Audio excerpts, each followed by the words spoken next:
From the KPFK studios in Southern California, it's the Ralph Nader Radio Hour. Stand up, you've been sitting way too long. Welcome to the Ralph Nader Radio Hour. My name is Steve Scrovan, along with the man of the hour, Ralph Nader. How are you doing today, Ralph? Well, we got a great show again. Yes, it's another fascinating and provocative show today.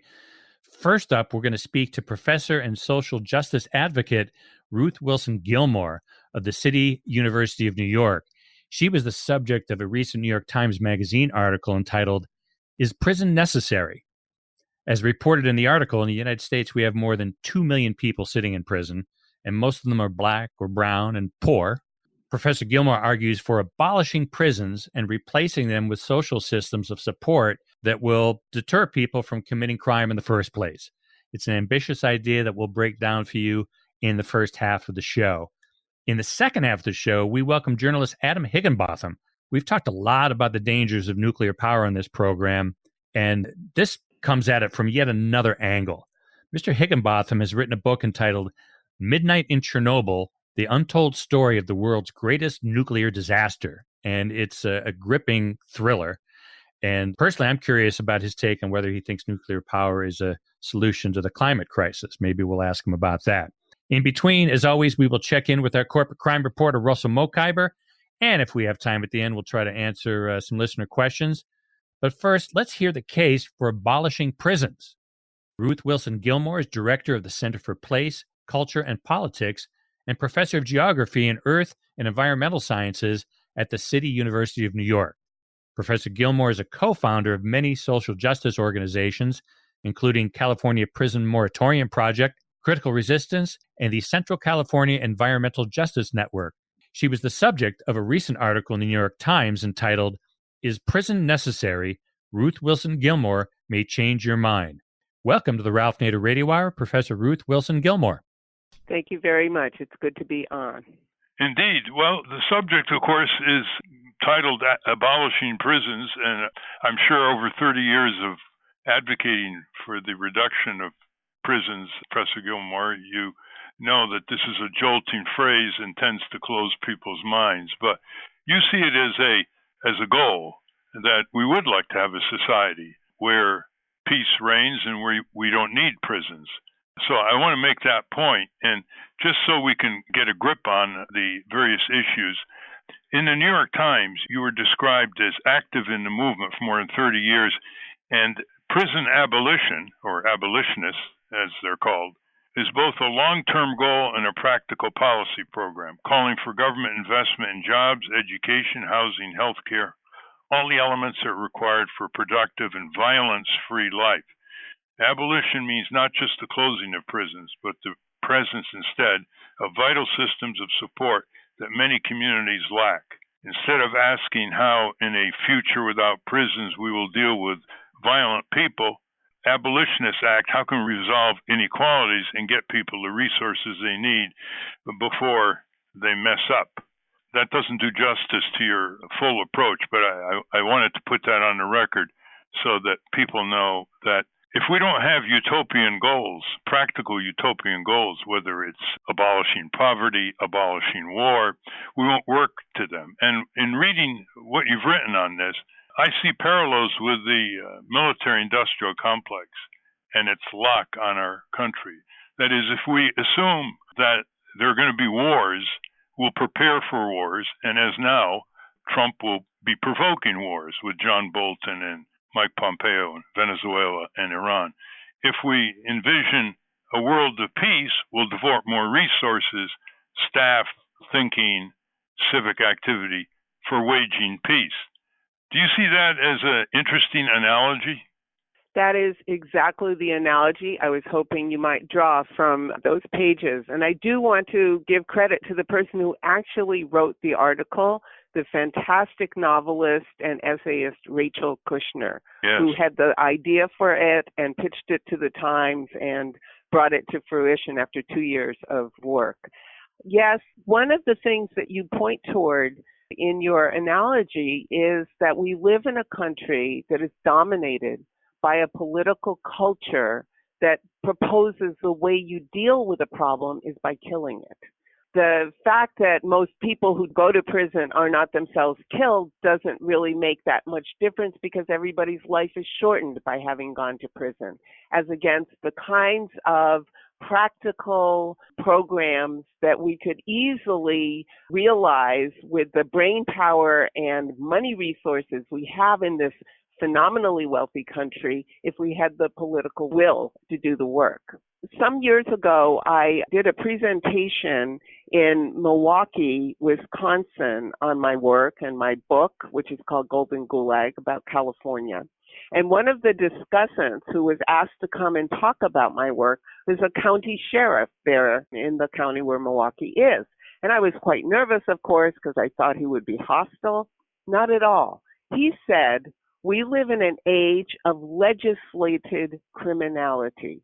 Legislated criminality, which is to say that the way that the prison system has grown so phenomenally in the United States over the last 40 years has been one that has been provoked not by something called crime, but rather by the cynical or perhaps not cynical, but guaranteed to win programs and policies that have come out of legislatures and then been put into effect by federal, state, and county governments. Yeah, for example, if you criminalize drug use, you'll have more people being put in jail. If you criminalize cigarette use, which we don't, or alcohol use, which we don't put that many people in jail. Just to take one example. But just to lay a factual predicate, Professor Gilmore, there are over 2 million people in prison in the U.S. 90% of them are in state prison, about 10% of them in federal prison. It's a huge industry. And California, where you've done a lot of studies, I believe they're up to $14 billion, which is greater than the budget for the higher education system in California, $14 billion or more for the prisons. And one quote in this New York Times article caught my attention that you gave the author. You said, quote, "You can find all the people who are dependent on wages paid out by the Department of Corrections in California. The most powerful lobby group in California, the Guards. It's a single trade with one employer, and it couldn't be easier for them to organize. They can elect everyone from district attorneys up to the governor.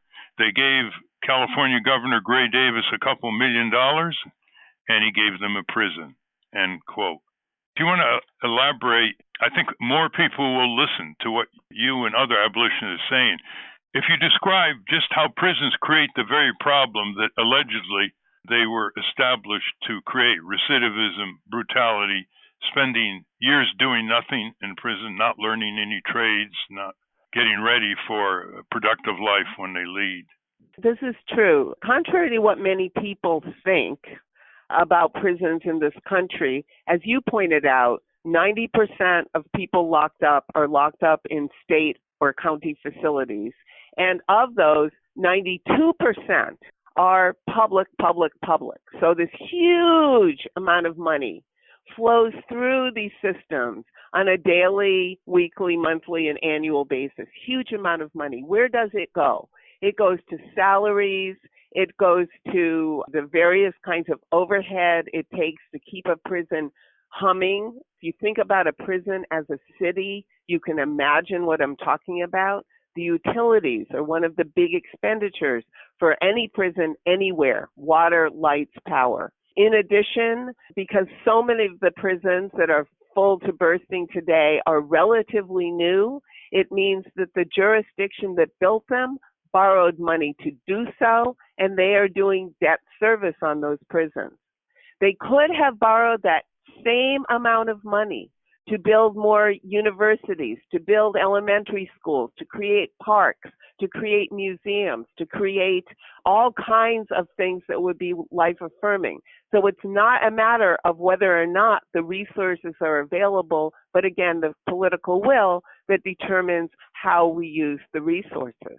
Not to mention vocational schools. And it's sort of like if we didn't spend all that money on the Pentagon and the military-industrial complex, we could rebuild and renovate our schools, our drinking water systems, our public transit, our community health centers. So you're talking about a great size sub-economy here, the prison economy. It's sort of like, if we build the prisons, they will come. It's just a complete perverse incentive. Isn't that what you're talking about?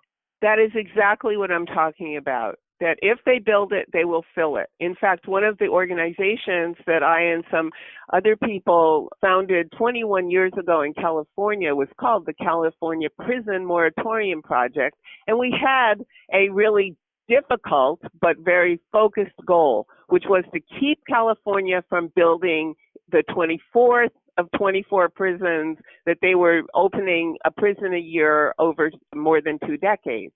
In order to stop that, what we had to do was make it crystal clear that despite what the Department of Corrections said about their purpose for building the prison, i.e. to quote unquote reduce overcrowding, that was never going to be the result, because every single time California opened a new prison, by a year after its opening, it was bursting at the seams.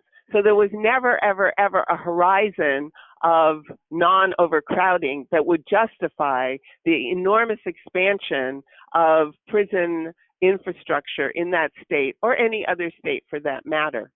In fact, interestingly enough, in May of 2011, the United States Supreme Court, with people like Antonin Scalia and others on it, concluded, in agreement with the Ninth District Federal Court, the notoriously liberal court, regional court of the federal system, the SCOTUS agreed that California could not build its way out of its problem. Now, let's ask, what was the problem? The problem was that a prisoner a week, every week, for more than 2 decades, had been dying of easily treatable medical issues, and therefore was dying of medical neglect. The department said, oh, we'll just build more prisons, that will reduce overcrowding, then we can treat everybody's medical issues. And even the Supreme Court of the United States, no friend to the prisoner, said, nope, you can't do it. So we can see in all kinds of ways how the growth and consolidation and normalization of mass imprisonment has become so ingrained in people's consciousness that, for example, young people have no memory of before.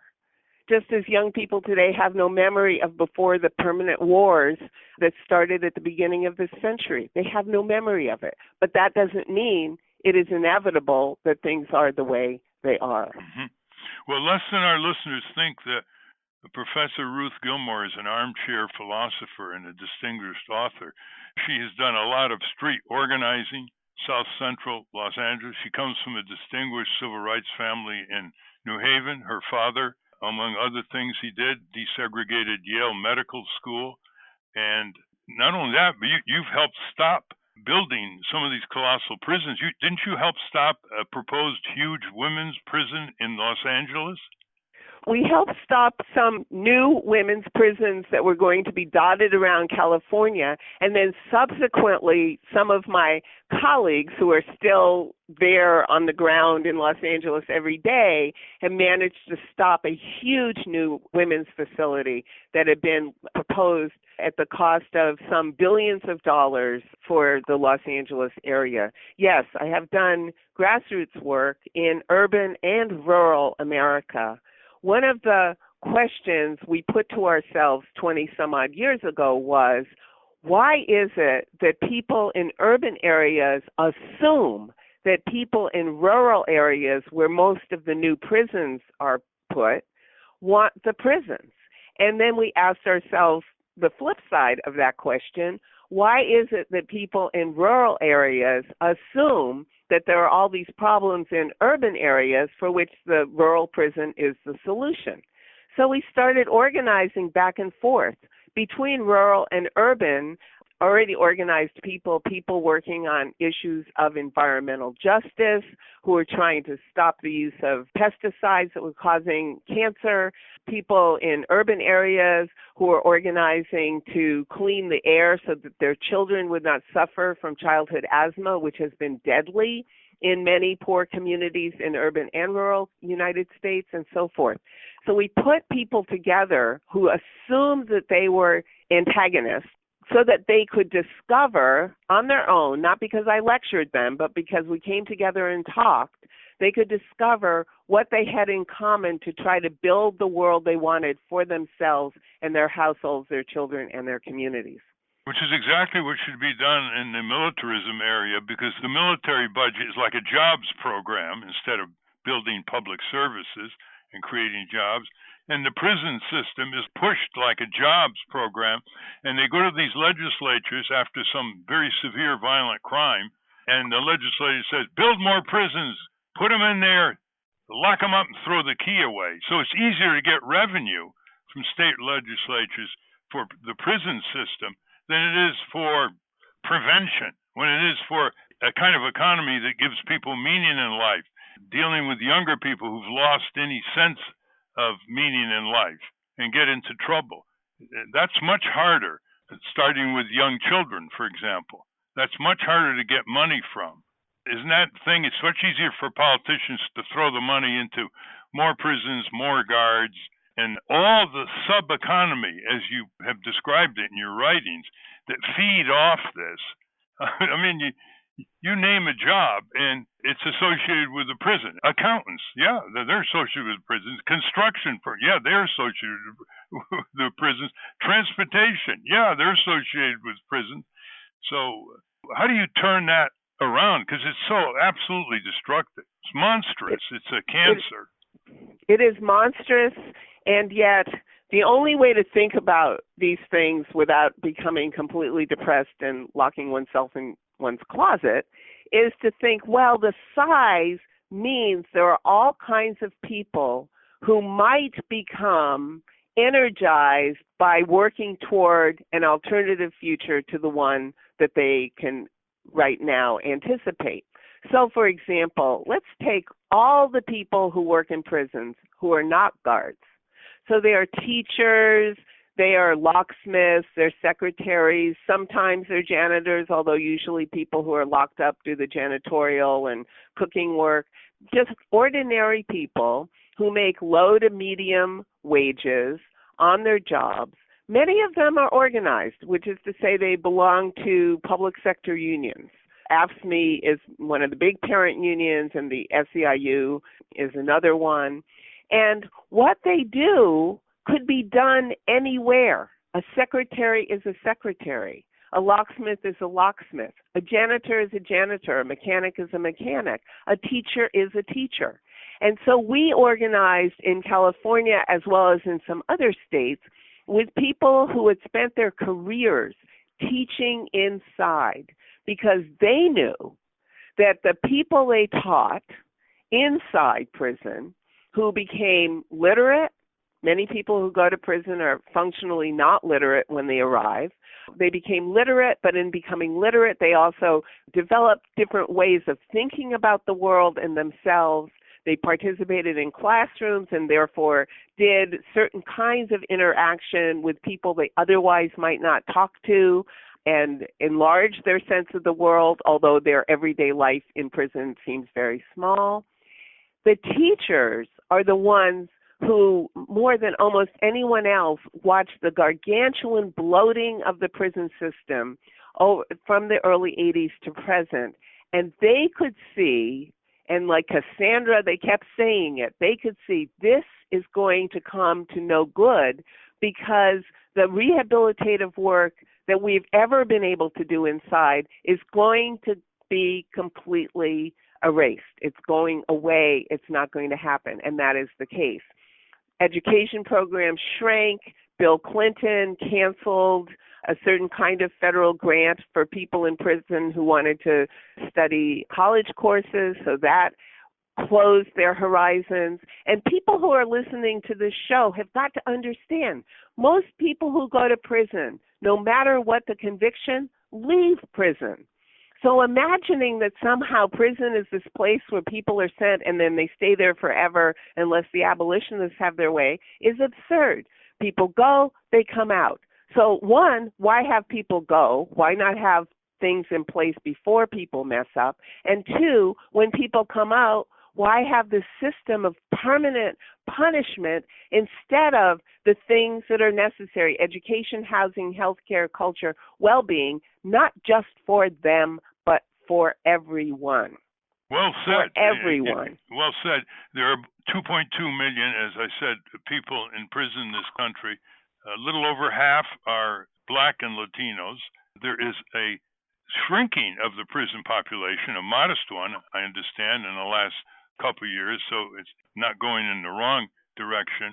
I just wanted to talk a bit about Scandinavian systems. You know, there was a debate team in a penitentiary in New York that debated the Harvard University debate team, and they beat them.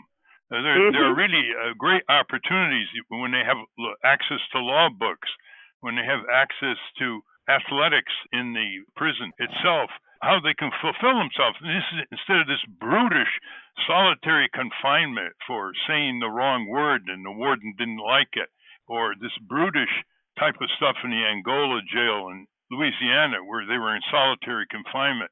Several prisoners, they were framed for a crime and they were there for 40 years. But what do you do about corporate criminals who've killed thousands of people, like drug company executives not pulling a drug out and leads to all kinds of heart attacks and other mayhem? What do you do about political criminals like Bush and Cheney with a clear lying their way into an unconstitutional illegal war in Iraq, which have killed over 1 million Iraqis and left millions in a devastated land as refugees? How would you deal with those? How would I deal with those? These are excellent questions. The first one is, obviously, if we could put a cage around Dick Cheney tomorrow, that's what being in prison is. You have a cage around you tomorrow. Would that change all of the relationships through which this permanent war in Iraq and elsewhere has been going on all these years? Of course not. Should we not go after those people who lied us into a war that has cost so much life and destruction and destroyed entire communities and ways of life? Yes, we should. What should the remedy be? Well, my view about corporate crime is give the firm to the workers. My view about corporate criminals is take all of their money, because that's why they did it, and hand it out. They did it to get rich. Take it from them.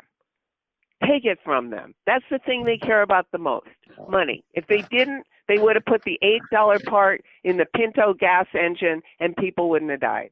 This we know. This we know. So going after certain kinds of wrongdoing that is demonstrated over and over and over to us that for these people, life is not precious, is one part of the problem. But in order to do that, what we have to do is through the practical things we try to achieve every day, make crystal clear how it is that life is precious. I mean, I teach at the City University of New York. We have 500,000 learners going through our doors every single day. I get out of bed in the morning tired, I'm 69 years old, and then I remember there are 500,000 people, all walks of life, all ages, many of them first-generation college students, as I was, others first-generation immigrants who are trying to make their way in this amazing city and in this country. The City University of New York is a practical solution to the problem of mass education.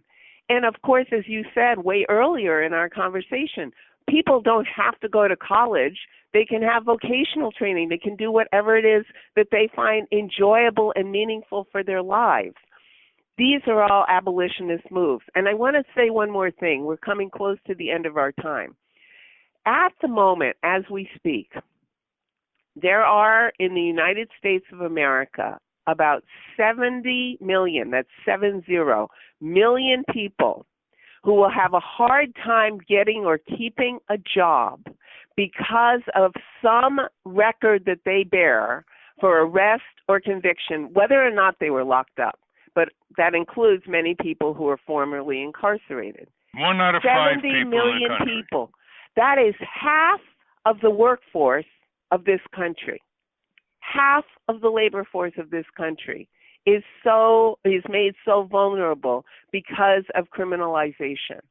If we add to that group those people who are not documented to work in this country, that's another 7 or 8 million. We're getting close to 80 million people who are either documented not to work, those are the people who have been criminalized, or not documented to work, those are people who don't have documentation who themselves are becoming rapidly criminalized. This is an enormous problem that I prefer to think of as an enormous opportunity. The opportunity to reach out to people through the ways they're already organized, unions, faith groups, worker centers, you name it, the classroom, and say, what can you do to make life better for yourselves and other vulnerable people as soon as possible? That's right. And there's so many opportunities like the Time Dollar program, where people don't have a job, but they have time and they do hours of service for other people, and other people do similar service for them in their particular skilled capacity. The Time Dollar program. Look it up, listeners. You know, before we close, I like the way you step back to find the early causes of these situations. We all know about the Abu Ghraib prison disaster in Afghanistan, and people would say, where did these people come from? And I would say, well, why don't you look at U.S. prisons? That's where they learned how to do these things. And prosecutors, for example, requiring admission of guilt, threatening them with 50 years if they don't agree to 9 years. 85% of all prosecutions of ordinary people, they're forced to cop a plea. All this leads to the jail situation. But here's one of my favorite. If Congress would pass two simple laws, one would say that when the country is plunging to war because of the White House or war hawks in Congress, all the able-bodied, age-qualified children and grandchildren of all members of Congress are immediately drafted. You see all the violence that would prevent in terms of wars of choice? And the other one is that whatever benefits members of Congress give themselves, like health care and other amenities, have to be given to all the people of the country, or they don't get it in Congress. Exactly. In fact, you remind me of one of the questions you asked me, and I'll close out with this. Many people say, oh, what do they do overseas? Where is it better? And so forth. The places where we see that the number of people who ever get locked up is few, even when they are not free to come and go, they are not living in cages, even if they're living in locked, secured communities. Those are the places that also have a strong welfare state. Welfare should not be a dirty word, nor should entitlement. We should have entitlement to the wealth that we produce in this country. We are the workers. We make it. We should be able to use it, and using it for health, for education, for universal health care, for the things that make it possible to have a peaceful and joyful life are the things that I live for to see come into being. And I think you, Ralph Nader, have been living for the same. Well, thank you very much. And, on that note, the prison system is not only not working, it's making things worse. By its own definition, it's making things worse. More recidivism, more waste, more destruction of people's potential lives. That's why we have to think about this very insistently. Otherwise, the trajectory of this is more and more incarceration of more and more people for less and less reason in order to keep the beds in the prisons and the cells in the prison full. So how could people reach you, Professor Gilmore, if they want to learn more about what you're doing? They can reach me at my email at the City University of New York. That's rgilmore@gc.cuny.edu. And if you can't remember that, just look me up online. Thank you very much. We've been talking with Professor Ruth Wilson Gilmore, who is, among other advocacies, a leader in the diminution of the prison population by allowing people to have what they've earned and allow them to fulfill their life's possibilities before they get into trouble and end up in prison. Thank you very much. Thank you for having me on. Bye-bye. We have been speaking with Professor Ruth Wilson Gilmore. We will link to her work at ralphnaderradiohour.com. Right now, we're going to take a short break. When we come back, we will speak to journalist Adam Higginbotham about the untold story of the worst nuclear disaster in history. But first, we're going to run over to the National Press Building in Washington, D.C. to find out what's going on in the world of corporate crime with our corporate crime reporter, Russell Mokhiber. From the National Press Building in Washington, D.C., this is your Corporate Crime Reporter Morning Minute for Friday, May 17, 2019. I'm Russell Mokhiber. 40 years after the worst commercial nuclear power plant accident in United States history unfolded on 3 Mile Island in Pennsylvania, the only nuclear power reactor still operating there is preparing to shut down. That's according to a report in the New York Times. The facility near Middletown, Pennsylvania, has been losing money, and in a statement on Wednesday, Exelon Generation, the company that owns the plant, said it would be closed by September 30. The company and its employees had been hoping for a subsidy from the state, and when that fell through, a shutdown was the only option, the statement said. A company spokesman said the cost of decommissioning the site was estimated at around $1.2 billion. Disaster struck in the early morning hours of March 28, 1979, when water coolant pumps failed and a reactor overheated. For the Corporate Crime Reporter, I'm Russell Mokhiber. Thank you, Russell. Now let's hear the untold story of the worst nuclear disaster in history. Adam Higginbotham is a journalist who began his career in magazines and newspapers in London and is now based in New York City, where he has written for The New Yorker, The New York Times Magazine, Wired, GQ, and the Smithsonian. He's the author of Midnight in Chernobyl, the untold story of the world's greatest nuclear disaster. Welcome to the Ralph Nader Radio Hour, Adam Higginbotham. Thank you for having me. Yeah, welcome indeed. This is a real field research book, listeners. Adam Higginbotham interviewed, according to the description of the book, quote, former Soviet ministers, state investigators, KGB officers, pilots, soldiers, as well as the scientists, nuclear engineers, plant workers, and ordinary citizens whose lives were changed forever. Many of these have never before spoken to a Western journalist. The result is a definitive account that breaks through the propaganda, secrecy, and myth to reveal the truth about one of the 20th century's greatest disasters, end quote. So let me start with this. What is the propaganda, secrecy, and myth that you exposed? Well, I mean, the Soviet government attempted to cover up the accident right from the outset and to conceal its very existence and then to diminish its scale.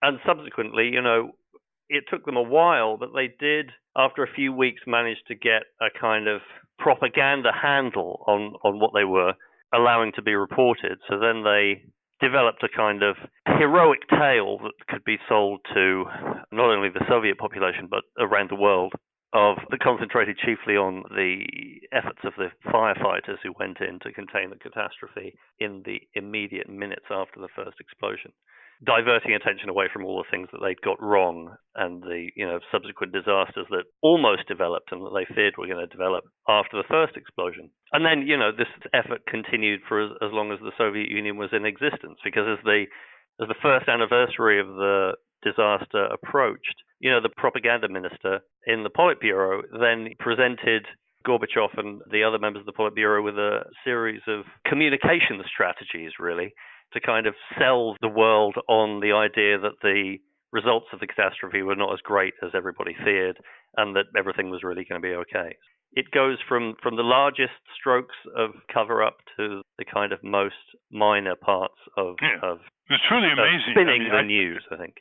People in the United States heard about it first from Sweden, where they detected the radiation that had reached Sweden. Of course, it reached northern Finland, and they detected it in the animals there. It reached Scotland. The radiation was detected in Turkish groundnuts. This wouldn't have happened today under social media. Could they have covered it up as much today under social media? Well, I don't know. I mean, you've only got to look at the way in which, Moscow to this day controls social media inside the borders of Russia and manipulates the news.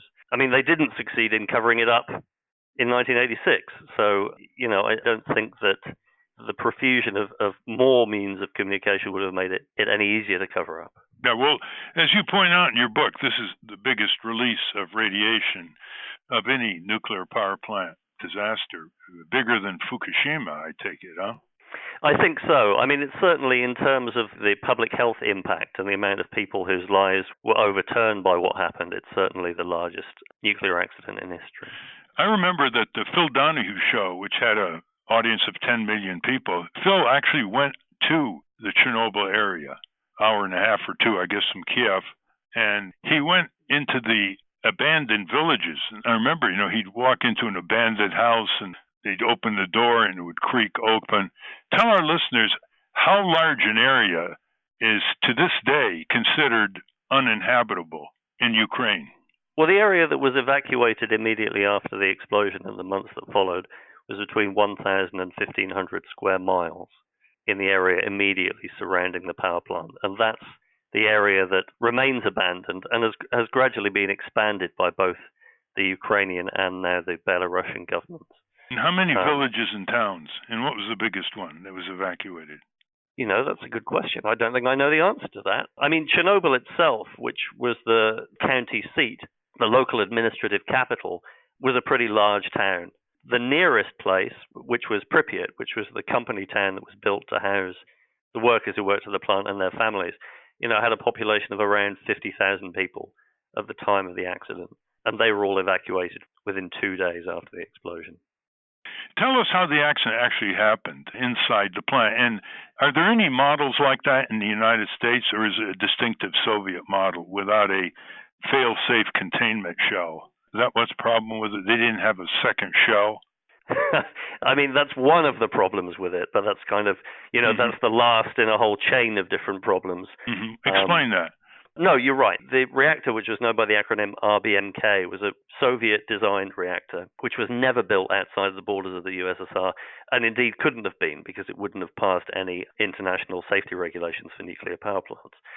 But the problems with it are sort of myriad, and what's most shocking about the story really is that the leaders of the Soviet nuclear industry knew that the reactor suffered from a series of design faults for more than 10 years before the accident happened, but did very little to rectify them and indeed tried to cover them up. The reactor itself had a series of profound problems that led to instability in the course of normal operation, and a series of design faults, the worst of which was that the emergency control rods that could be used to completely shut the reactor down in the case of an emergency, or in fact, if you simply wanted to turn it off for the process of routine maintenance, which is ultimately what they were planning to do on the night of the accident. They had a design fault, which meant that for the first few fractions of a second after the rods were inserted, instead of reducing the power of the reactor as they were supposed to, they could briefly increase the power of the reactor. So it was as if when attempting to stop a car and you slammed your foot on the brakes, the car leapt forward and accelerated instead of slowing down. And that was the final problem that instigated the accident on the night of the explosion. Then the fact that in order to save money, the designers had dispensed with the containment building, which is the thick concrete structure that's constructed around all nuclear reactors in the West, and designed to keep in radiation in the event of a reactor accident like this one. Because there was no containment building, there was effectively just a sort of steel shed built around the reactor itself. What happened is the explosion tore apart the reactor, lifted the biological shield, the huge lid on the top of the reactor, clean off the top of it, and radionuclides then escaped into the building. There was a second explosion which destroyed utterly the roof of the building, and then the radionuclides and this column of poisonous vapor just began roiling right into the atmosphere, where it was snatched away by high-altitude winds and began traveling ultimately around the whole of the northern hemisphere. And what megawatt level was that plant? And wasn't there more than one plant? There were 4 reactors of 1,000 megawatts each. What happens to the other 3 reactors, Adam? Over the course of the 24 hours after the explosion, the other 3 reactors were shut down. But then subsequently, the buildings were all decontaminated, and all 3 of those reactors were brought back online and began generating power again quite soon afterwards. And in fact, the last of those 3 reactors at Chernobyl did not stop operating until 2000. How many reactors were operating throughout the Soviet Union at the time? I don't know how many nuclear reactors in total of this model. I think there are another 12 operating after the explosion. Did it slow down the construction of new nuclear reactors? It did, because it created, eventually when information began to leak out and glasnost really took hold, so people in the Soviet Union began to discover the truth behind the accident and its consequences. It led to a series of incipient green movements in different Soviet republics, including Ukraine. And they put pressure on the government to either stop construction on several plants or to convert them into fossil fuel plants. Now, these people who lost their area of habitation, they had to be evacuated. They were in the tens of thousands. Where did they go? I mean, they were never able to come back. Were they compensated for their losses? Where did they end up going? They were compensated in the sense that, people who had to leave their homes and their belongings behind were given money to buy new furniture and clothes, and they were found jobs elsewhere. Many of the people who lived in Pripyat, for example, were rehoused in the same massive housing development on the outskirts of Kiev, where many of them still live today, actually. Mm-hmm. And, from our point of view, I mean, this occurred. The question was, well, could it happen in the U.S.? Could it happen at Indian Point, 30 miles north of Manhattan? And the answer always was, well, our reactors are built with more defense in depth, more safeguards. But, of course, in Fukushima and the cluster of plants there, those were U.S. manufactured plants. And, of course, they had the tsunami difference and potential earthquake. But, there's a whole configuration of events that could uniquely lead to any nuclear power plant meltdown.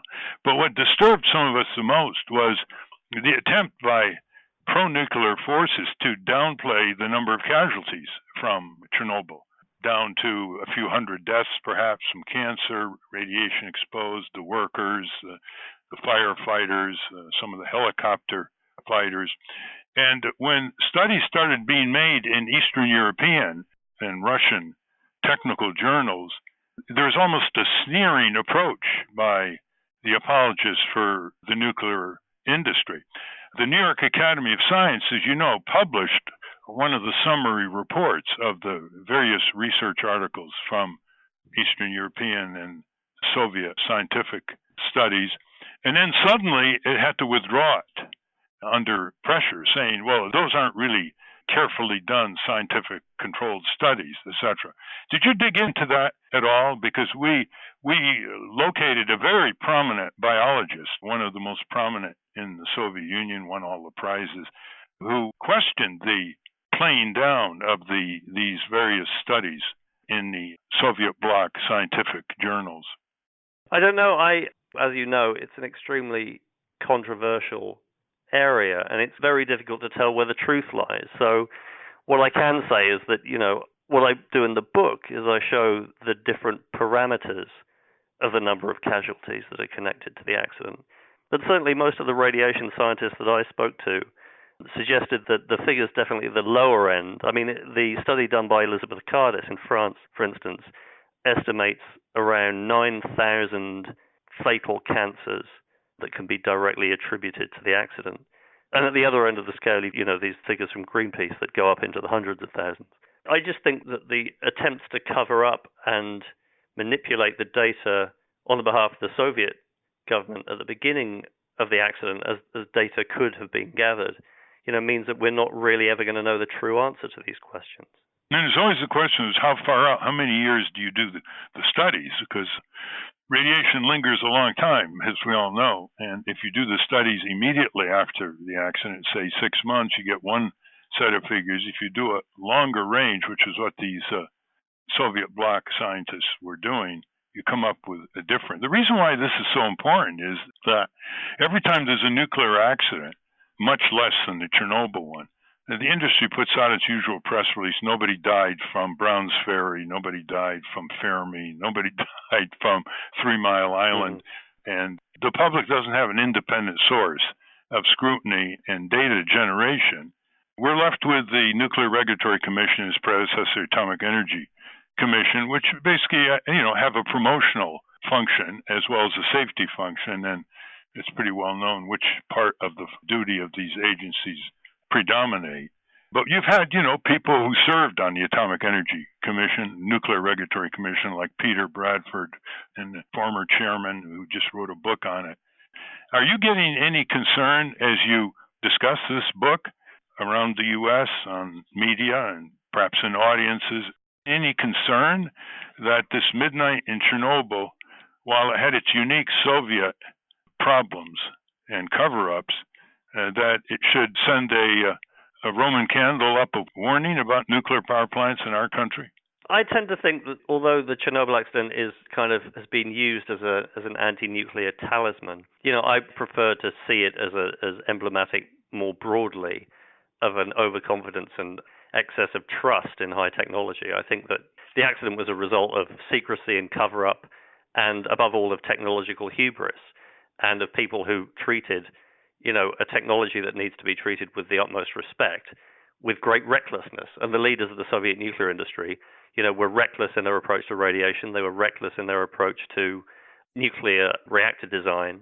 And above all, they were reckless in the way that they treated their duty of care to the public. Although I'd certainly agree that, nuclear regulation around the world has got its problems and needs to be done a lot better. I don't think the problems are on the scale they were in the Soviet Union. Well, it depends. We don't know much about how much the French are dumping nuclear waste and what's happening in the Bay of Bengal in India. So it's not exactly a freedom of information paradise here. The French are extremely secretive about what they're doing. But, the argument is made by Amory Lovins and others, the physicist based in Colorado who's written so much about the soft energy path, that apart from the arguments that have been put against nuclear power, that it's uneconomic, it's uninsurable, it's a national security problem in terms of sabotage, they haven't solved the long-range radioactive waste disposal, it's shrouded in secrecy, that it's also unnecessary. And Amory Lovins says that if they take the same amount of money that they're investing in nuclear plants, and as you know, the cost overruns are going through the roof in the Georgia plants. It's up to $20 billion now for a couple of plants, and they think it'll go to $30 billion just for 2,000, each 1,000 megawatt plants. And if they took that same money and invested it in community energy conservation, retrofitting buildings, housing, and so on, they would get much more energy bang for the buck, and it would create jobs, and it would not have a problem of radioactive waste storage problems or potential meltdowns or daily minimal leaks. And all the rest of the nuclear supply chain, from the uranium mine tailings to the fully used piles of radioactive material in pools next to the plants and to the storage problem. What do you say about that? About which part of it? The part that if you're going to invest this kind of money, invest it in energy efficiency and conservation, community by community. What you don't use in megawatts of electricity, you don't have to generate. That's the point. No, I mean, that sounds extremely sensible, but surely at the same time, you've also got to think of, how we address the current climate catastrophe that we're already in the middle of. So we need to eliminate, fossil fuel plants. So surely we need to also to invest in alternative means of generating electricity, whether they be, solar, wind, or nuclear. Yeah, but you see, just in terms of the replacement of nuclear power with energy efficiency is a huge potential. I mean, the efficiency engineers tell us that although we've saved a lot in the last 30 years, fuel efficiency for motor vehicles and more efficient refrigeration and so forth, that there's huge potential to cut dramatically up to 80% of our energy consumption by efficiency.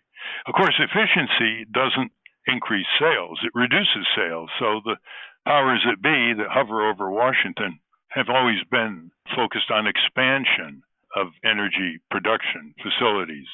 In fact, Reagan ran on the motto is America's great by producing energy, not by saving energy. So that's one argument that's persuasive. And of course, the other is with all kinds of renewables, which are a broader displacement of fossil fuels.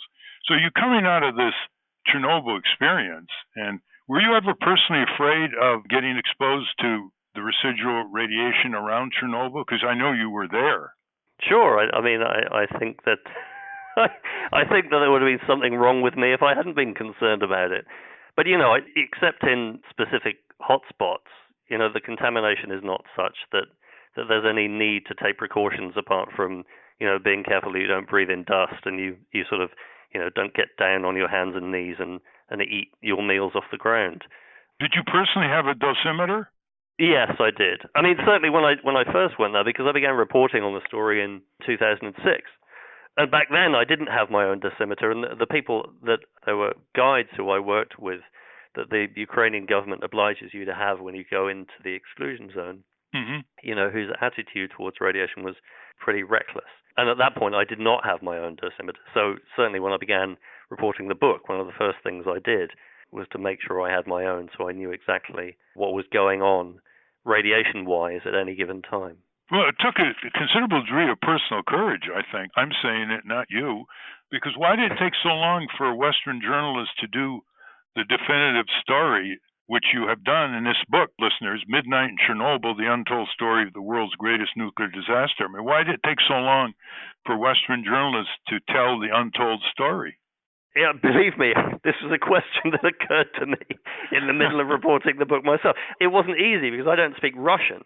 So, that's a pretty significant barrier to reporting a story where the majority of your sources, the majority of your contacts, documents and everything else, is in a language that you don't speak. So that, for a start, is difficult. But then you've also got the fact that there was an awful lot of sort of folktale and mythology that had developed around the accident almost as soon as it happened. And there were several books published in English in the immediate aftermath of the accident in the early 90s. Piers Paul Reed, who wrote the book Alive about the survivors of the plane crash in the Andes, he wrote an excellent book that was published in 1993. But at that time, a lot of these documents that have been declassified in the years since 1986, they were not available. At the same time, there were people who wouldn't talk about it or couldn't talk about it. A lot of the technical material still remained unwritten. And at that point, when Piers Reed wrote that book, the internal report from within the Soviet atomic industry that revealed the true causes of the accident, not the whitewash that was presented to the public in Vienna, in Austria, by the Soviet government in August 1986, but a real investigation, that had only just come out. So, in the intervening 30 years, there's just an enormous amount of material has come out. Did you find that in the Chernobyl Museum in Kiev, that it was a no-holds-barred museum? I mean, they weren't politically restrained or self-censored or censored? I don't believe they are, which, is remarkable given that it was originally set up under the aegis of the Ministry of Internal Affairs. No, in fact, part of the reason I was able to write the book in the first place was because I had the cooperation of the Deputy Director for Science of the Chernobyl Museum in Kiev, who was extremely generous with her time, contacts, and information, and provided me with, original documents with people who were eyewitnesses who I would have found it extremely hard to find without her assistance. And at one point, just presented me with the original police file that had been kept on the accident from the hour after the explosion in the police station in Kiev until early in May. And this was this kind of gold mine of information that otherwise I would never have been able to get my hands on. And you had good interpreters and translators, right? Yeah, I worked with excellent interpreters. So, I had simultaneous translation throughout all of the interviews I did, and then had those recordings checked afterwards when they were transcribed. Is it true that there's a kind of bizarre tourism around Chernobyl? Actually, people come as tourists? Absolutely. When I first began work on the book, I sardonically remarked to my editor that, if I succeeded in writing the definitive account of what happened, then it would be the book that was sold in the souvenir shop in Chernobyl. Never for a second suspecting that one day there really would be a souvenir shop in Chernobyl, which apparently there is. This has happened since I last went there. I was last there at the end of 2016. And since then, tourism has just expanded enormously in the zone. So I think that 70,000 people visited the exclusion zone last year. And what I read now is that there are actually 2 souvenir shops on the perimeter of the exclusion zone. There are ecologists that are studying this uninhabited area because the animals, for some reason, know that they can't be hunted. So they have all kinds of animal life. And the question, we found this out at Hanford Reservation, Washington State, when you had radioactive birds and they flew off the reservation. Did you discover anything where these animals basically are radioactive and they're going beyond reproducing, et cetera, going beyond the uninhabited circumference? Well, they don't have to be living in the exclusion zone to become radioactive. There are still wild boar in the forests of southern Germany, that because of the food they eat, foraging in mushrooms and leaf litter and things like that, when they're hunted by people in Germany, these boar remain so radioactive that it's illegal to eat the meat. Good heavens. That raises the other question. Listeners may not know that the effect way beyond the Soviet Union was felt. I mean, there were domesticated animals in neighboring countries, including Turkey, for example, that were contaminated. And the question was, where do you get rid of that? Where do you get rid of contaminated waste in the countries outside of the Soviet Union? It became a black market. I mean, they would dump some of the stuff in Lebanon. People wouldn't even know that the stuff would be dumped in Lebanon. Well, and the Soviet government also had to deal with this. What they actually did was they would mix meat into sausages. So they would mix contaminated radioactive meat with uncontaminated meat so that each individual sausage would remain safe to eat and below official radiation limits. What country as long was as you this? didn't eat too many of them. In the Soviet Union. Oh, was this done outside at all? Because there were animals in Scotland and Finland and reindeer that were contaminated. Yeah, I know they had to cull huge populations of reindeer in Scandinavia. But the restrictions on sale of meat from hill farms in Wales and Scotland was not lifted until many years after the accident. Well, unfortunately, our time is up.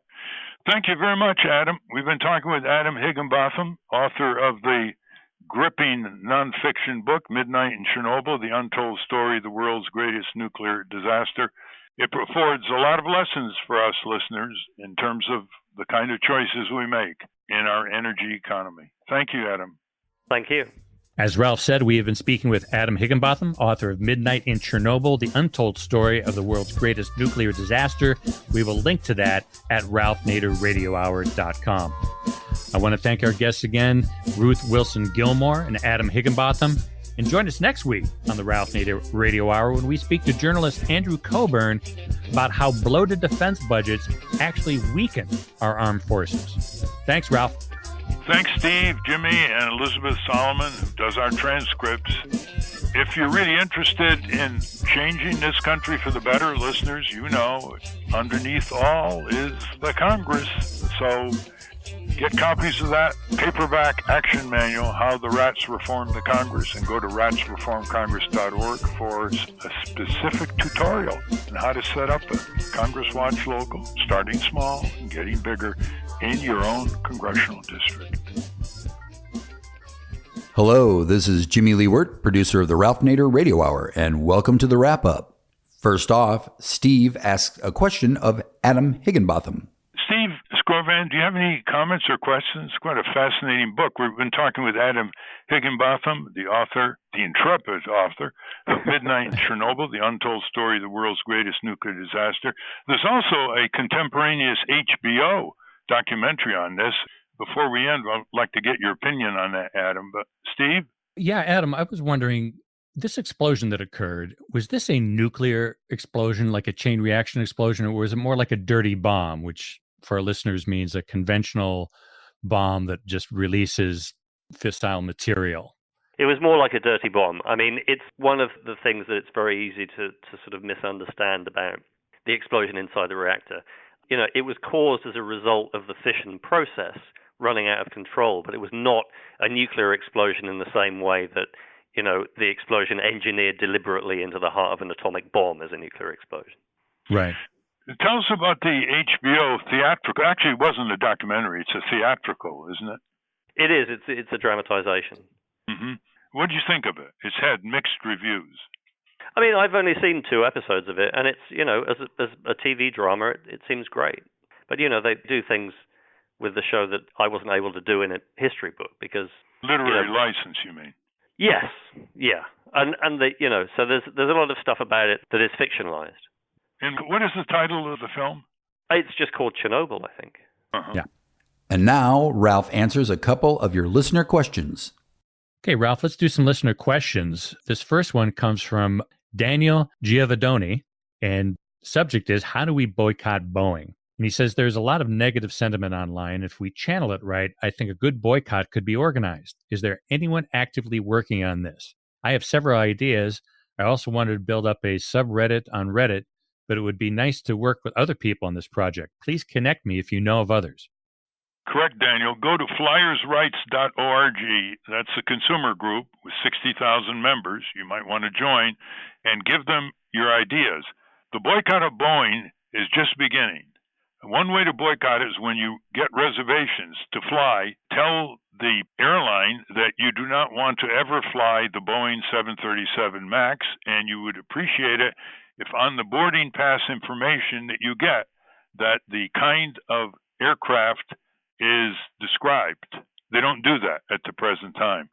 The airlines are testing how many people are feeding back in various ways from their customer base, and it's very important that all of us who believe that this 737 MAX should never fly again should weigh in with our feedback. The second is there needs to be a more organized, and I think that's what you're thinking of, Daniel, consumer boycott before the FAA rubber stamps Boeing and the airlines and puts these dangerous planes up in the air. And so let's have your feedback, listeners. How would you organize this organized consumer boycott? Because that's one thing that the toady FAA and the supplicant people in Congress, 330 of them who get campaign contributions from Boeing, cannot control. They cannot stop us from boycotting this plane. And let me tell you, that's one language the airlines understand. There was recently in the New York Times, Ralph, I don't know if you picked this up this week, about conversations between the pilots union and Boeing officials. It was after the first crash, the Lion Air crash. And I think they've just published those conversations where the pilots were warning Boeing that there needs to be more training. We need to know more about this. That's one reason there's a Justice Department FBI criminal probe into this whole Boeing 737 MAX. They've already issued subpoenas. They have an operating grand jury across from the Potomac in Virginia. And they're getting deeper and deeper into a whole sequence of criminal negligence, all the way to the last clear chance that the Boeing company had to warn those pilots in Indonesia and Ethiopia. So the pilots are being told to shut up by the airlines and some of their union chiefs. But I hope they don't shut up, because their lives are at stake, as well as lives of perhaps less skilled pilots in some other airlines around the world. The aircraft is never designed for the best pilots. It's got to be designed for the lowest common denominator, civil aviation certified pilots in other airline companies around the world. You don't build a car that is unstable, but it's okay for a super driver who knows how to control it. You build a car that is stable for the average licensed motor vehicle driver. Well, and this calls back to our conversation with Adam Higginbotham about corporate cover-up, the human element of people not wanting to take responsibility or wanting to cut corners. And you know this better than anybody, Ralph, in all of your work, where that just seems to be the pattern, whether you're talking about Boeing and airline crashes, whether you're talking about the Soviet Politburo and nuclear power. That's right. We have to have legal systems and social mores that protect people who take their conscience to work. Otherwise, the commercial imperatives of profit first will lead to one disaster after another. So let's do another question here. This one comes from Bob Kimball, and he says, I make political contributions occasionally, but it really rubs me the wrong way. Our Congressman Peter DeFazio does not need to spend a dime to get my vote, because I can see his voting record and what he stands for. And that is why I vote for him. I feel like what he is trying to do, maybe must do, is to get the lazy voters who don't know the issues to vote for him. And that is where my contribution goes, to get some TV sound bites or short postcards in front of them, because it would be the only information they will actually assimilate before making their ballot. Indeed, like your take on that. That's an interesting comment, Bob. I think, first of all, it depends on how informative these short television spots and postcards are distributed to get more people who don't vote out to vote. That's very important, that it's not just a, kind of emotional exhortation that Peter's been your congressman all these years and he's looking out for you. There should be content. And if you're going to give contributions to a representative in Congress, you should emphasize the kind of content and the kind of sound information you think should be communicated to all voters, especially the ones that are not likely to vote. And always keep in mind, that members of Congress take contributions not just by citizens from you, but by corporate political action committees and special interests. And you should crank that in, too, in your analysis. Well, thank you for that question, Bob. Thank you all for your questions. Keep them coming on the Ralph Nader Radio Hour website. And that's a wrap. Join us next week on the Ralph Nader Radio Hour when we speak to journalist Andrew Corbin. Until next time. Stand up, you've been sitting way too long.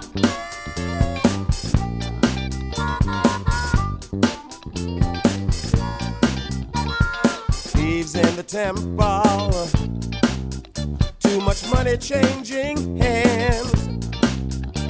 It's really very simple, just make a list of demands. We demand freedom, we demand equality, we demand justice. It ain't gonna happen until folks like you and me just stand up. Well, you've been sitting way too long. Oh, stand up.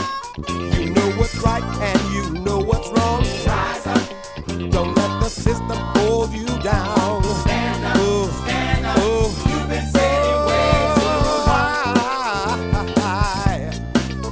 Wow. Say you're tired of trying. You say we have no choice. Say you're just one person, and who will hear your voice? Don't let them fool you. You have the power in your hand. I'm only trying to school you. Listen to me, people. Do you understand? We gotta stand up. Oh, you've been sitting way too long. Oh, stand up. You know what's right and you know what's wrong. Rise up. Don't let the system hold you down. Stand up. Hey, stand up. Hey, you've been sitting way too long. Stand up. Oh, you should. Oh, step up. Step up. I think that you should step up. Rise up. Rise up and take over power. Stand up. Hey, stand up. Hey, you've been sitting way too long. Stand up. Oh, stand up. Oh, step up. Step up. You ought to step up. Rise up. Rise up. I know you ought to rise up and stand up. Hey, stand up. Hey, you've been sitting way too long. Stand up. I think you should step up. I think that you should step up. Rise up. Don't let the system hold you down. Stand up. Hey, stand up. Hey, you've been sitting way too long. Stand up. Oh, stand up. Step up. Step up. I think you should step up. Rise up. And you rise up because you have the power. Stand up. Stand up. You've been sitting way too long. Stand up. Stand up. You step up. Step up. I think that we all should rise up. And you rise up. And you rise up. Stand up. And you rise up. You've been sitting way too long. Stand up. Oh, step up. Rise up. Stand up. Stand up. You've been sitting way too long. Stand up. Oh, step up. Rise up. Stand up. Stand up. You've been sitting way too long. Stand up. Oh, step up. Rise up. Stand up. Stand up. You've been sitting way too long. Stand up. Oh, step up. Step up. It's in your hand. Hey. Rise up. And you rise up. Stand up. Stand up. You've been sitting way